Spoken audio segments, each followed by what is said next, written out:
وحدت نیوز ډیرو درنو لیدونکو اوریدونکو لکه څنګه چې تاسو ته پته چې نن په ګرده نړۍ کې د مزدورانو نړیواله ورځ لمانځل کیږي.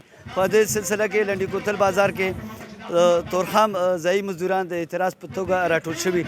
دلته موږ سره د مزدورانو د اتحادیې یو ذمهوار موجود دی.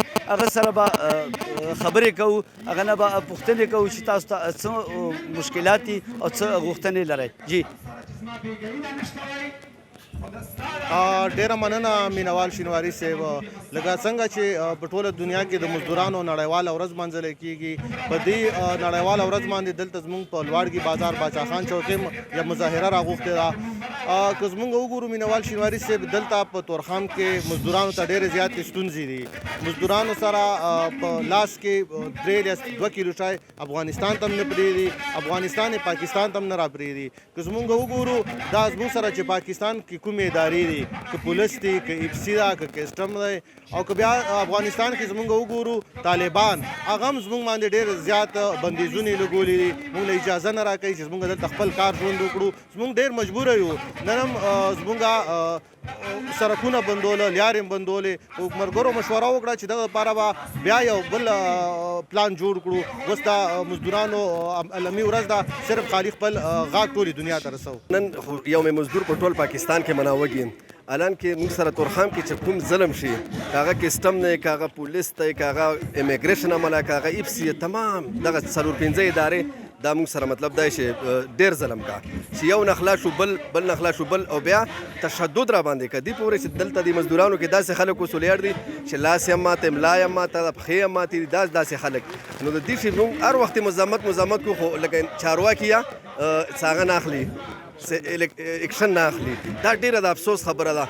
زموږ پښتانو بیا قبایلو کورونه هم وران شو، در په دیریم شو، پریشان هم شو. اوس هم په بل قسم کې رئیسار کړي یو چې یو عام سپی راځي او په زما تشدد کا چې دا چینی چرته ځي یا دا ګوړه چرته ځي. که دوی دومره تکړه دي، دا د ملک نه کوم ډالر روان دي، دا سونه روانه ده، دا نور شی نه روان دي، دغه مخنیوی ده وکړه که نه چې دا زما مزدور دغه ملګري اوس هم یو خبره وکړه چې یو حافظ قرآن او په دې لار باندې به یې مزدوري کوله، هغه مزدورۍ نه مطلب محرومه شو، په ایس او په منشیاتو کې لړ مبتلا شو. دا ډېره د افسوس خبره ده. دې مزاحمت موږ چا ته وکړو؟ څوک شته نه د پاکستان کې، خو داسې بد حل روان دی چې یوه اداره خبره نه اوري، چا کومې موږ ته کېنولي هغه مخکې څه راپورټونه نه ورکوي، هلته راپورټ ورکوي چې کله دغسې قومونه راوځي. غوښتې خو هم ډېرې وکړې، بس ما دا غوښته ده د قوم نه ده، سرکار نه کړو، ما د قوم نه ده چې کم از کم راوځئ او په تورخم کې دغه ساندې یو پنډال جوړ کړئ او ورته کښېنئ. بس هغه پورې به نه پورته کېږو چې څو پورې موږ له ترقیاتي سکیمونه نه یې راوړي، موږ بجلۍ وګوره، د هسپتال مه وګوره، او مزدورۍ نه هم محرومه یم.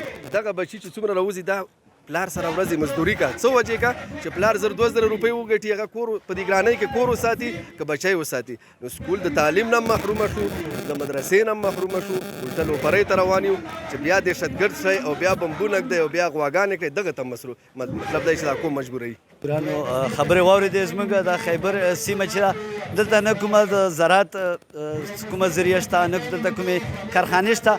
نو ځایي مزدوران غوښتنه کوي، دلته د پاکستان حکومت نه هم غوښتنه کوي، په افغانستان کې د امارت اسلامي حکومت نه هم غوښتنه کوي چې د تورخم په پوله باندې دوی ته اسانتیاوې را برابر کړی شي. خپل کیمرا ټیم سره مینوال شینواري له اجازت ورکړئ.